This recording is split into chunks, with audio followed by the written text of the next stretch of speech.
자, 강의를 다시 이어서 하도록 할게요. 그죠?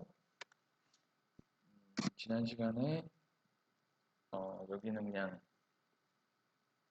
이쪽 부분은 그냥 어려우니까 그냥 지나가고요. 그래서 이쪽에서는 알아야 하는 것은 프레데 크래프트 리액션 요 반응에서 그 AlCl3가 이제 무기화합물이기 때문에 그죠? 이 무기화합물 이 촉매 그죠? 촉매를 연구하는 것도 무기화학의 연구 분야다. 이렇게 하나 알고 있으면 좋겠습니다. 자, 그 다음에는 이제 생무기화학도 무기화학의 연구 분야의 한 가지다. 어떤 거냐? 자, 우리 다들 알죠? 우리 혈액에는 헤모글로빈이라는 게 있잖아요. 헤모글로빈. 헤모글로빈이 이렇게 생겼어요. 이렇게 생겼는데 이 헤모글로빈 내에 존재하는 햄에는 이렇게 Fe 원자가 이렇게 인접하는 4개의 원자에 의해 배위 결합되어 있죠. 그렇죠? 그래서 이 철 원자, 즉 Fe 원자의 이 산화가에 따라서 산소와의 결합이 이렇게 이루어진다. 여기는 여기 2니까 2가겠죠? 여기는 0가. 그렇죠?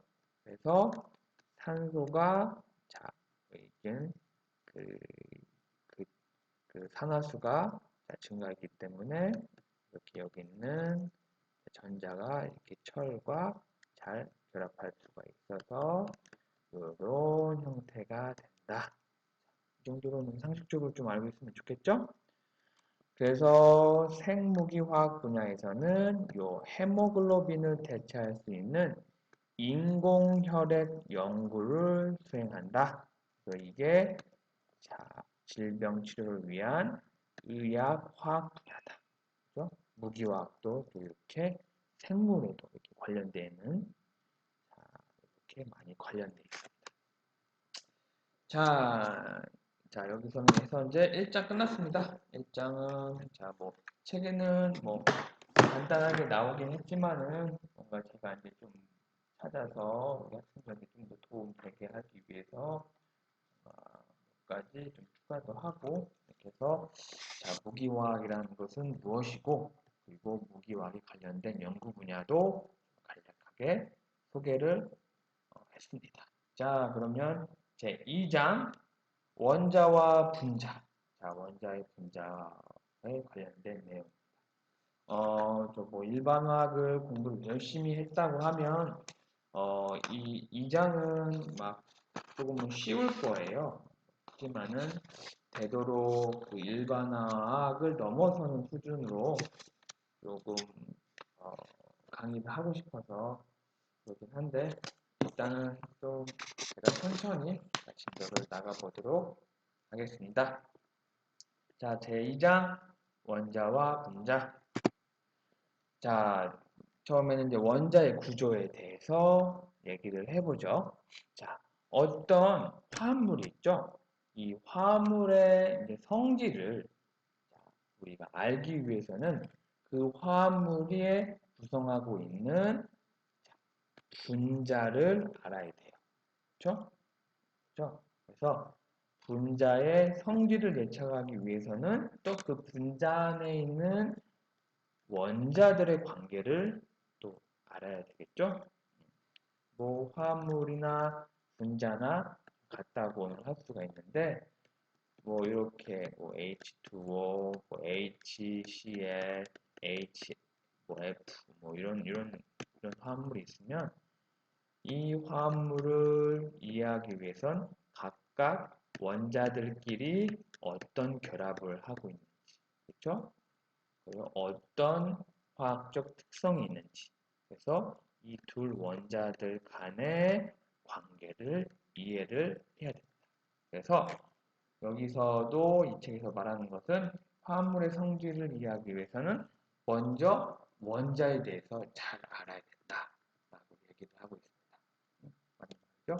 그래서 이제 원자의 구조. 자, 보기 전에, 맨 처음에 오리엔테이션 할 때도, 오리엔테이션이 아니고 첫 번째 강의 할 때도 주기율표에 대해서 얘기를 했죠. 뭐, 알려진, 자, 이렇게 주기율표 이렇게 간략하게 이렇게 빈칸으로 놔두긴 했는데, 책에서는.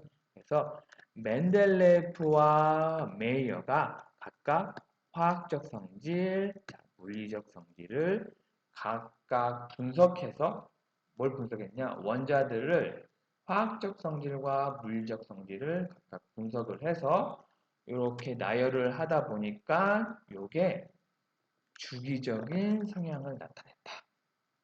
그렇죠? 그래서 주기율표예요. 주기적으로 뭔가 어떤 성질이 나타난다. 주기율표입니다.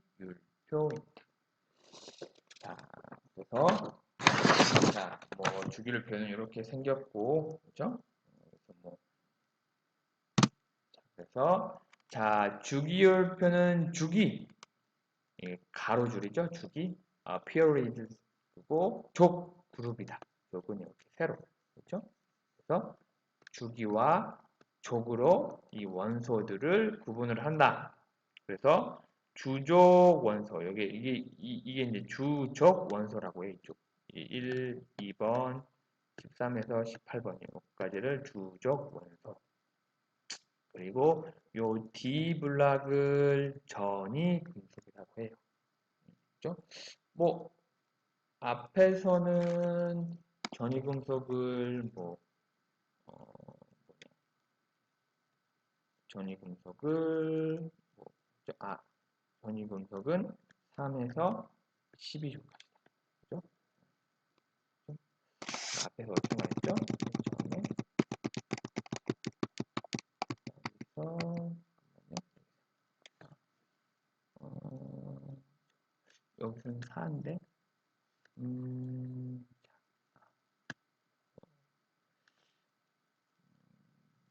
뭐 3족부터 뭐 12족까지라고 말할 수도 있고 4족부터 12족까지라도 전이금속을 말할 수가 있습니다.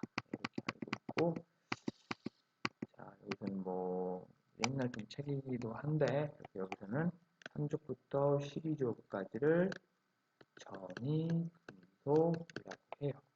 그렇죠? 자, 그래서 요 전이금속을 D블락이라고 합니다.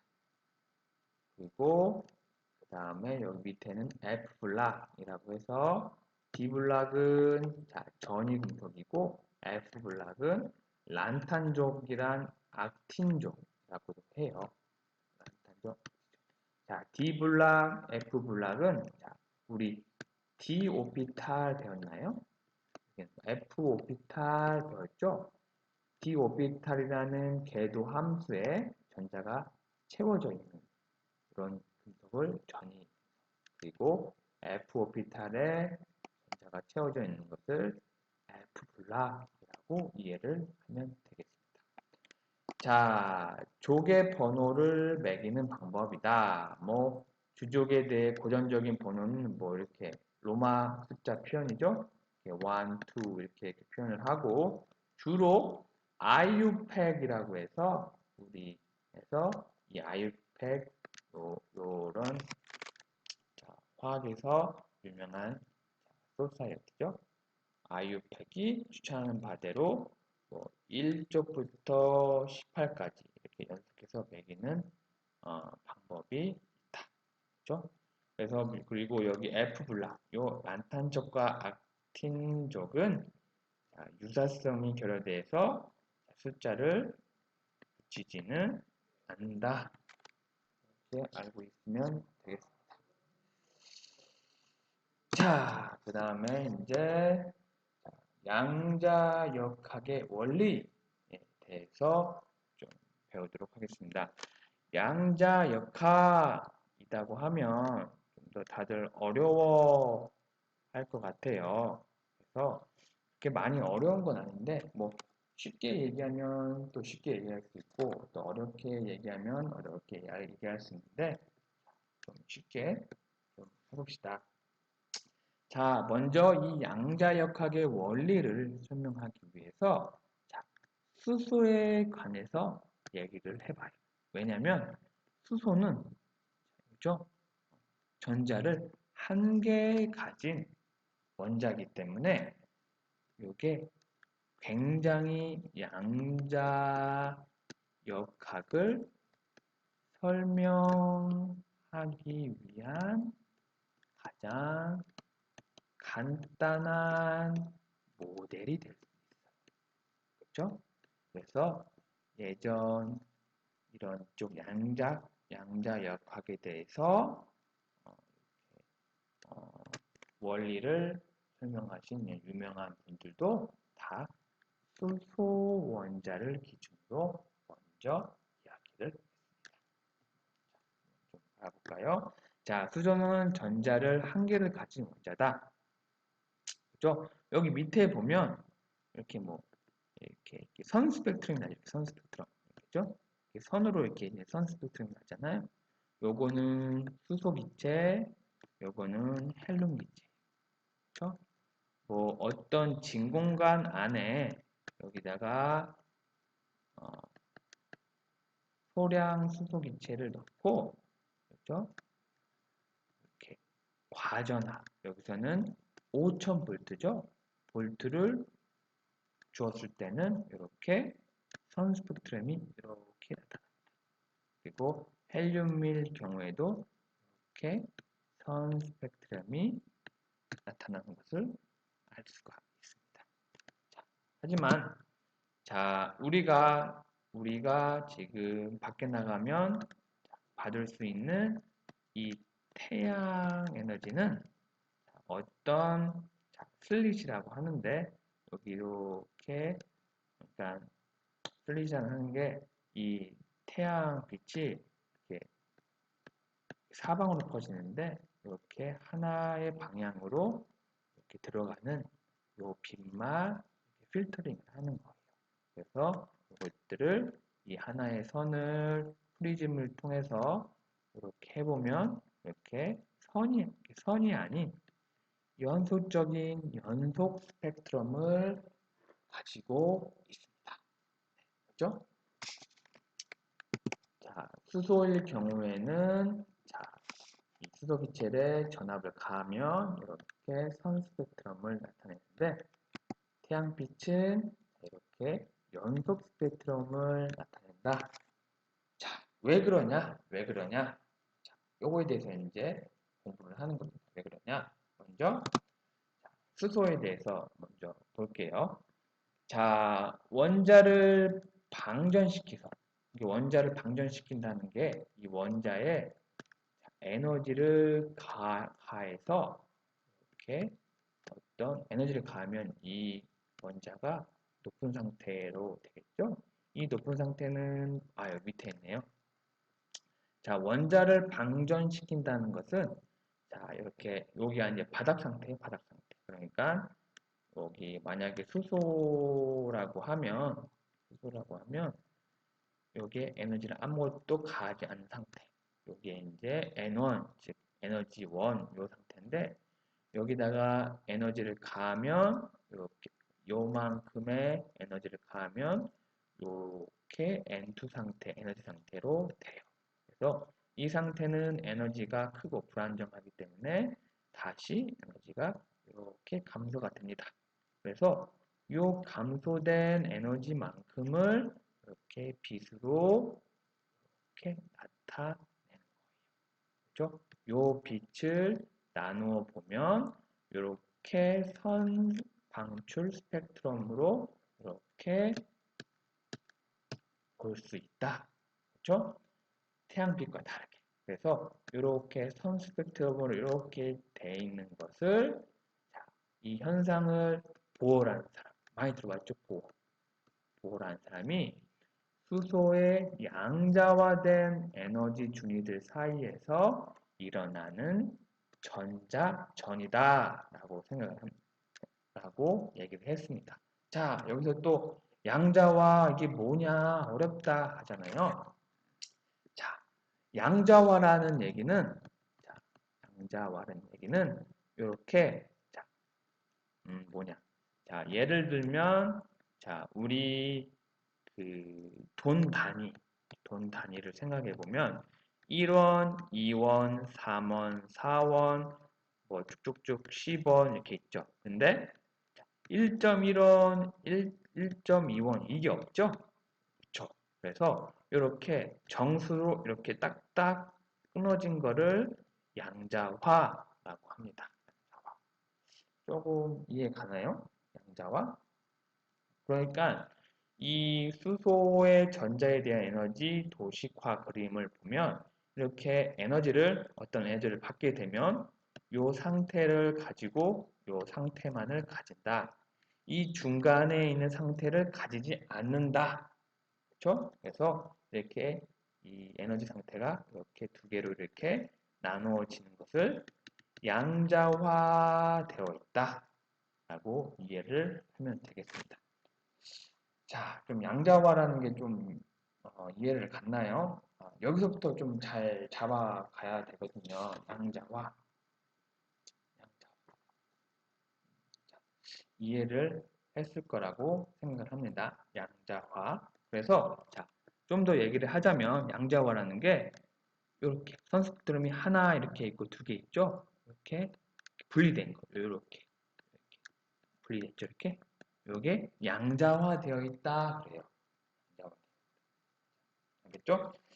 자, 그 다음에 좀 더 제가 아까 얘기한 거에 대해서 좀 더 책에서 좀 풀어 썼습니다. 자, 보면 요거에 대해서 좀 잘 봐요. 자, 에너지가 요 이원을 여기를 바닥 상태라고 합니다.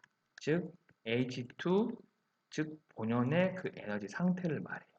요거를 영어로 그라운드 스테이트라고 해요. 그래서 여기는 E1이라고 해요. 수소의 방전에 의한 에너지, 즉 방전시켰다는 것은 여기 이온에 있던 수소를 에너지를 가해서 E2라는 들뜬 상태. 그렇죠? 여기서는 여기를 들뜬 상태. 그래서 여기를 들떴다. 즉 영어로는 excited state라고 해요. 그래서 이거를 E2라고 여기를 명명했죠. 자, 여기서 조금 오해하는 게 있는데 들뜬 상태라는 게 단지 N2, 즉 양자수인데 그 E2, 어떤 E2가 아니고 E2보다 클 수도 있고 E2보다 작을 수도 있고 이런 상태를 들뜬 상태라고 하는 거예요. E1보다 E1인 바닥 상태보다 에너지를 받아서 에너지가 높아진 상태를 들뜬 상태라고 해요. 자, 그래서 수소의 방전에 의한 에너지가 주어지면 요 바닥 상태에 있던 수소 원자가 수소의 전자가 이렇게 들뜨면 에너지가 불안정하겠죠? 그래서 다시 바닥 상태로 이렇게 떨어지면서 요 여분의 에너지를 밖으로 이렇게 빛으로 내놓게 돼요. 자, 이 빛은 이거 또 얘기를 해야 되는데 빛은 파동의 성질과 그리고 입자의 성질이 있죠? 배웠잖아요, 우리. 우리 학생 우리 일반 물리 배우셨나? 일반 물리도 뭐 기초작업 때 해야 되는데 이런 때 일반 물리학 배웠나요? 일반 물리학 1하고 2하고 다 배웠어야 되는데 참 뭐 안 배워도 뭐 나랑 같이 좀 계속 하죠. 자, 그래서 입자성과 파동성을 갖고 있어요. 그러니까 빛은 이렇게 파동을 쳐요. 파동을 치고 그리고 입자성이라는 것은 이렇게 빛은 요런 입자를 가지고 있는 에너지다. 이런 두 가지 이중성을 가지고 있거든요. 그래서 이 여분의 이 빛은 이 입자, 즉 광자라고 해. 광자. 그래서 포톤이라고 하거든요. 이 광자를 이렇게 밖으로 내는 거예요. 이 에너지 차이에 의해서. 뭔가 좀 이해가 좀 쉽나요? 응? 그렇죠? 좀 쉽나? 좀 이해를 잘했으면 좋겠습니다. 그래서 이 보어라는 사람은 전자가 일정한 에너지를 갖는 준위에 존재하다.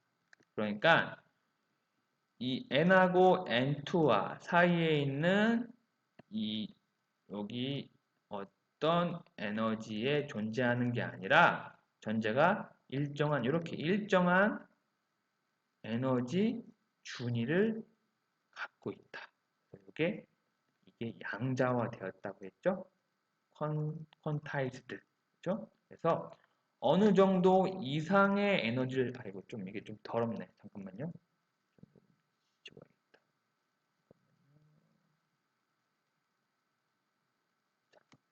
그래서 어느 정도 그러니까 자, 이 에너지를 가할 때 아이고 에너지를 가할 때 여기 바닥 상태에 있는 에너지를 가할 때 그렇죠? 여기에 해당된 이만큼 에너지를 가해야 얘가 이렇게 들들 수가 있는데 있는데 자, 그렇지? 있는데 이원 상태에서 전자가 E2 상태로 전이할 수가 있는데 그보다 적은 한 요 정도의 에너지를 아무리 많이 가해 준다고 해도 여기 있는 전자가 여기로 전이할 수가 없어요. 그렇죠? 전이가 즉 이동할 수가 없다는 얘기예요. 무슨 말인지 알겠죠? 그러니까 요 에너지 차이만큼에 해당되는 에너지를 수소 전자에 가해줘야 여기 있는 전자가 이렇게 들뜰 수가 있는데 요만큼의 에너지를 가지고 있는 에너지를 계속 뭐 맨날 며칠을 가를 해도 얘가 이렇게 E2의 상태로 들뜰 수가 없다 라고 알고 있으면 되겠습니다. 자, 이해했죠? 자, 그래서 봅시다. 자, 아까 자, 여기가 E2였고 여기가 E1이었죠? 여기가 N1, N2 여기가 바닥 상태, 결정 상태죠? 그래서 E2에서 E1으로 이렇게 떨어지면서 빛의 형태로 이렇게 방출된다고 했죠? 그렇죠? 그래서 요거에 대해서 이 에너지의 크기를 우리가 어떻게 계산할 수가 있냐? 그 전에 이제 어떤 플랑크라는 사람도 여기에 대해서 공헌을 했거든요. 그래서 요 에너지를 어떻게 정량할 수가 있냐? 뭐 다 배웠어요. 에너지는 여기 이 위치 E2, N2에 해당되어 있는 에너지에 대해서 바닥 상태에 있는 E1을 빼주면 된다. 요게 플랑크 상수 H와 진동수의 곱과 같다 라고 알면 되겠습니다. 그래서 뭐 에너지는 뭐 한우 뭐 이렇게 예전에 뭐 일반 물리학 시간에도 배웠잖아요. 그래서 그렇죠? 에너지는 진동수에 비례한다. 이거 알고 있잖아요. 그래서 그거를 식으로 나타내면 비례상수가 필요하죠. 비례상수는 H 플러스 상수 곱하기 이렇게 있다. 그래서 실험적으로 요거를 계산을 해보니까 요 정도 나온다. 6.626 곱하기 10의 마이너스 34 줄 퍼 세컨드. 굉장히 작은 값이죠? 그리고 요거는 진동수. 자, 진동수라는 개념도 알 거고, 그렇죠? 뭐 여기까지 얘기할 건 아닌 것 같고, 그렇죠? 자, 그러면 여기까지 얘기를 했고, 그 다음 또 진도를 나가려고 하니 좀 시간이 좀 부족해서, 자, 어떤 얘기를 해볼까? 자, 우리 이렇게 어떤 태양빛은 이런 파장으로 되어 있잖아요. 아이고, 태양빛은 여기 짧은 파장에서 긴 파장으로 되어 있죠. 즉, 보면 파장이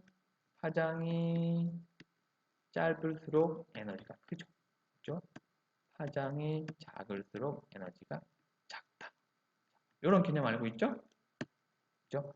파장이 짧은 쪽은 에너지가 크다. 그러면 그만큼 많은 에너지를 가지고 있는 포톤이 많겠죠? 그리고 파장이 길다는 것은 그만큼 작은 에너지를 가지는 포톤이 많다. 그렇죠? 파장이 짧다, 파장이 길다. 그렇죠? 그거에 대해서 좀 예전에 좀 배웠을 거고 좀 생각 좀 나서 좀 말했습니다.